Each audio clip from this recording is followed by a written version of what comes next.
विविधता क्या है? यदि किसी राशि का मान विभिन्न स्थितियों के अनुसार बदल सकता है तो उसे चर कहा जाता है।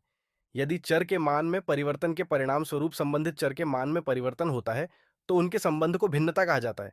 यदि संबंधित चर के मूल्य में वृद्धि के साथ चर का मूल्य बढ़ता है तो उनके संबंध को प्रत्यक्ष भिन्नता कहा जाता है। यदि किसी चर का मान संबंधित चर के मान में वृद्धि के साथ घटता है या इसके विपरीत तो उनके संबंध को व्युत्क्रम भिन्नता कहा जाता है। प्रत्यक्ष भिन्नता, प्रत्यक्ष भिन्नता वाले चरों को सीधे आनुपातिक कहा जाता है। यदि एक चर का मान बढ़ता है तो दूसरे चर का मान भी बढ़ता है और इसके विपरीत भी। के को स्थिर मानते हुए प्रत्यक्ष भिन्नता को इस प्रकार व्यक्त किया जा सकता है। y इक्वल्स के एक्स उलटा भिन्नता।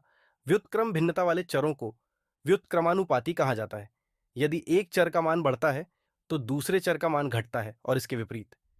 के को स्थिर मानते हुए व्युत्क्रम भिन्नता को इस प्रकार व्यक्त किया जा सकता है। एक्स वाई हैश के या वाई हैश के एक्स। क्या आप जानते हैं एक भिन्नता जहां एक मात्रा दो या दो से अधिक मात्राओं के उत्पाद के रूप में सीधे भिन्न होती है संयुक्त भिन्नता कहलाती है। उदाहरण के लिए यदि x सीधे y और z के वर्ग के रूप में भिन्न होता है तो x एट शॉर्ट के वाई जेड को, जहां k एक स्थिरांक है, यह कहा जा सकता है कि z तस संयुक्त रूप से y और z2 के रूप में भिन्न होता है। प्रत्यक्ष और व्युत्क्रम भिन्नता के योगों को एकात्मक विधि या अनुपात का उपयोग करके हल किया जा सकता है।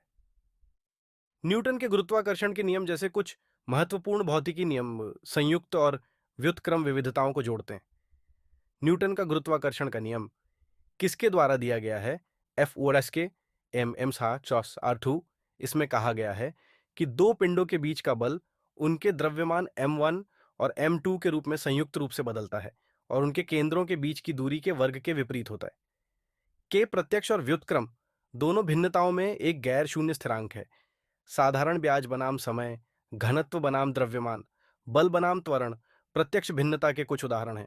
घनत्व बनाम आयतन, लोगों की संख्या बनाम काम पूरा करने में लगने वाला समय व्युत्क्रम विविधताओं के कुछ उदाहरण हैं।